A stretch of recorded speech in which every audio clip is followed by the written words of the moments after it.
ಪತ್ರಿಕಾ ಮಾಧ್ಯಮದವರಿಗೆ ನಮಸ್ಕರಿಸ್ತಾ, ಇಲ್ಲಿ ಬಂದಿರತಕ್ಕಂಥ ನಮ್ಮ ಸಮಾಜದ ಮುಖಂಡರಿಗೆಲ್ರಿಗೂ ವಂದಿಸ್ತಾ, ಈ ಒಂದು ವಿಶೇಷ ಪತ್ರಿಕಾಗೋಷ್ಠಿ ನಡೆಸ್ತಾರೆ ಉದ್ದೇಶ ಇಷ್ಟೇ.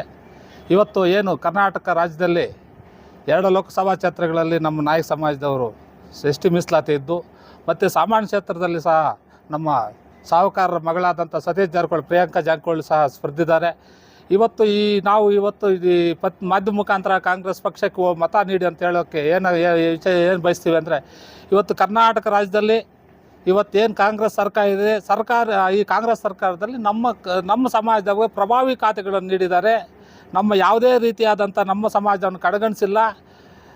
ನಮ್ಮ ನಿಗಮ ಮಂಡಳಿಗಳಾಗಿರ್ಬೋದು, ನಾವು ಖಾತೆಗಳಲ್ಲಿ ಸಹ ಇವಾಗ ನಮ್ಮ ಸತೀಶ್ ಜಾರಕಿಹೊಳಿ ಸಾಹೇಬರಿದ್ದಾರೆ, ಅವ್ರಿಗೆ ಲೋಕೋಪಯೋಗಿ ಸಚಿವರು ಮತ್ತು ರಾಜಣ್ಣ ಅವ್ರಿಗಾಗಿರ್ಬೋದು, ನಾಗೇಂದ್ರಣ್ಣ ಆಗಿರ್ಬೋದು, ಎಲ್ರಿಗೂ ಪ್ರಭಾವಿ ಖಾತೆಗಳನ್ನು ಕೊಟ್ಟಿದ್ದಾರೆ.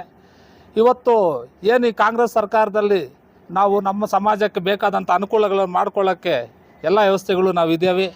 ಈ ಒಂದು ಕೋಲಾರ ಲೋಕಸಭಾ ಕ್ಷೇತ್ರದಲ್ಲಿ ಸಹ ನಮ್ಮದೇ ಒಂದು ಆದಂಥ ನಿರ್ಣಾಯಕ ಒಂದು ಮತಗಳು ವಾಲ್ಮೀಕಿ ಜನಾಂಗದ 1 ಲಕ್ಷಕ್ಕೆ ಮೇಲ್ಪಟ್ಟ ಮತ ನಮ್ಮ ಜನಾಂಗದ ಒದ್ದಿದ್ದು, ಈ ಒಂದು ಜನಾಂಗ ಇವತ್ತೇ ಕೋಲಾರ ಲೋಕಸಭಾ ಕ್ಷೇತ್ರದಲ್ಲಿ ನಮ್ಮ ಜನಾಂಗವೇ ನಿರ್ಣಾಯಕ ಮತಗಳನ್ನು ನೀಡ್ತಾವೆ ಅಂತ ಎಲ್ಲರೂ ಸಹ ಒಗ್ಗಟ್ಟಿನಿಂದ ಕೆಲಸ ಮಾಡ್ತಾಯಿದ್ದೀವಿ.